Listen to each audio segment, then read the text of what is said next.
everybody. As I assume you already know from my yesterday's announcement, that today we will be talking about the Whisper model, the SCR model from OpenAI, or as its paper called, robust speech recognition via large-scale weak supervision. So, considering about plan of this presentation. Firstly, I will briefly talk about the Whisper in general, what it can do, what its possibilities, and then we will talk a little about SCR in general, about other models and their comparison with Whisper, and why Whisper is such a popular model nowadays. Then we will talk about data collection because it's a very crucial part of this model. Then we will talk about model structure and about different their versions presented. Whisper is an automatic speech recognition system, and it can perform several tasks at once. It's a combination of voice activity detection, transcription, and even translation. Translation only to English, from other languages to English directly. The main advantage of this model is its robustness, and is because it's trained on a very large data set. As you can see from the slide, it's 680,000 hours of speech recordings.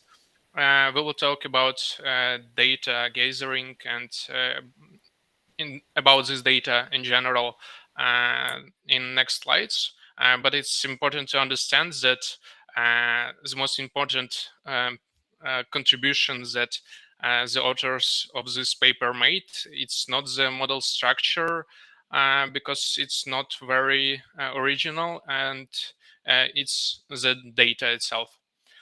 This model performs really good, and I recommend to listen to demos by this link after my presentation, or I will try to play them in the end.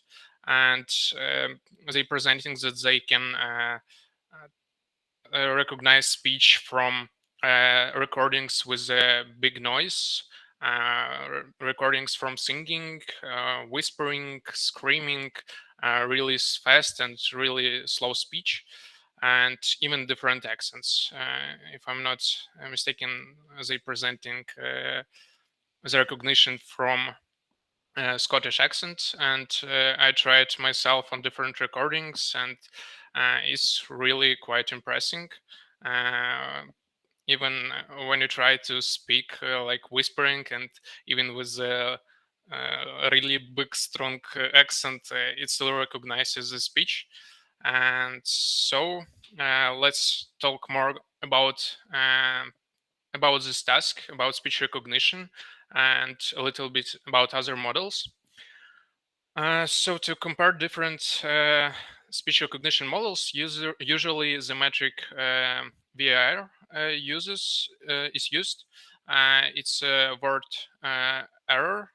It calculates the amount of mistakes divided by the total amount of words.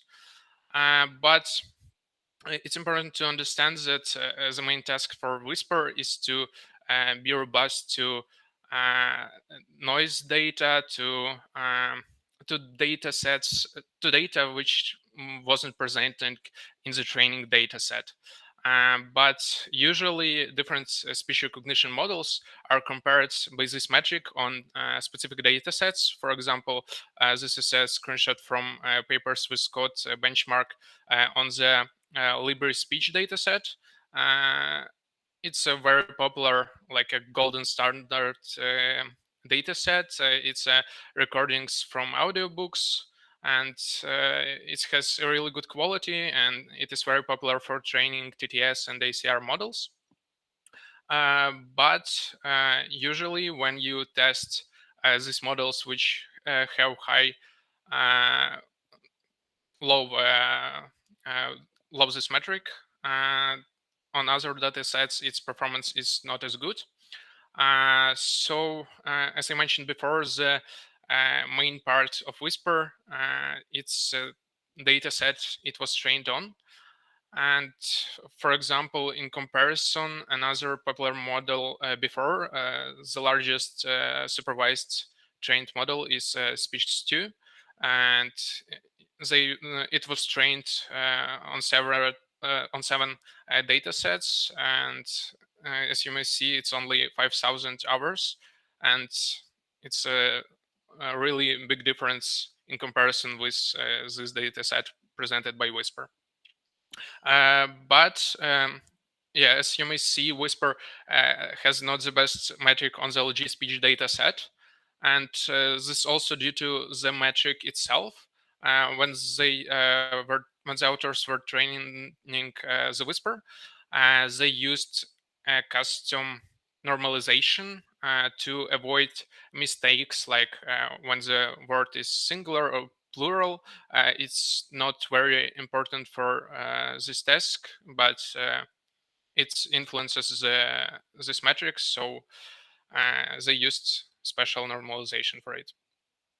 But when we test other models on other data sets, and even on this data set library speech, but with additional noise, here are mm, here is presented experiments with white noise and pub noise, and as you may see that um, error for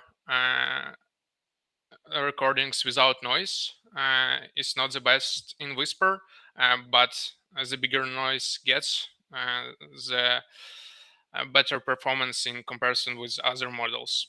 And the same you may see from the other plot. The yellow dot is representing the human level, and it shows the robustness in comparison with other supervised ACR models in on different data sets. So let's talk more about data collection. They gathered information as many as they could from the internet, different recordings with transcriptions.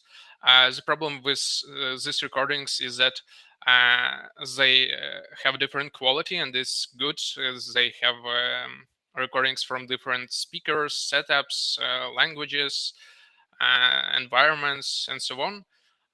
But transcription wasn't good in all cases, so they should use different filters to avoid bad quality transcriptions. And of course, some of this information gathered is not only human labeled transcriptions, but it may be from other ACR models. So it is also important to filter this data. Uh, they mentioned in papers that they were filtering like when the transcription was all lowercase or all uppercase. And this usually the output of the ACR models, or when the text didn't have any of the punctuation. So they filter this data. In this image, you may see the uh, different parts of this data set by language, and which part of this was used for translation, for English only recognition, and for transcription of other languages. So let's now dive into the model structure. As I said, it's not the most important part of this model, but it's also interesting because they must use um, special tokens um, for cases when there is no speech, and it must also work fast, as usually voice activity detection models work. And it can also output that it's not just uh,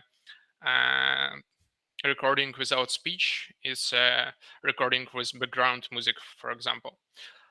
So this model is really cool by its structure, that it can perform different tasks at once, and it um, It's just basically a standard encoder-decoder transformer, and the input is 30 seconds recordings.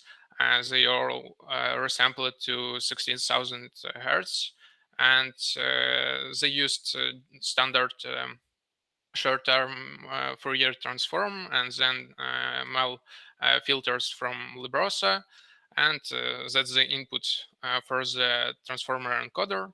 Uh, and for the tokenization of for tokens, which is the input of decoder, they used the tokenizer from the GPT-2.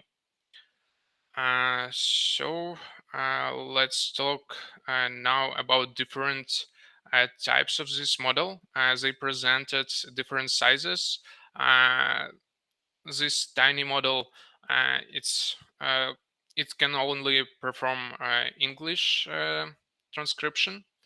Uh, it's you may see from this plots the comparison of the performance of this model. From my own experiments, small model is enough for most of the tasks, including whispering, different accents. In comparison, for example, with small and medium model, I had only small mistakes like has instead of had or something like that. And there is a large model and large V2. Uh, it has a little bit different structure, but they don't mention in paper what exactly they changed. And large V2 is not open as other models, but it has open API, so it can also be used. And so here you may see the results for different languages. This magic I mentioned before. And that's all. Thank you for your attention.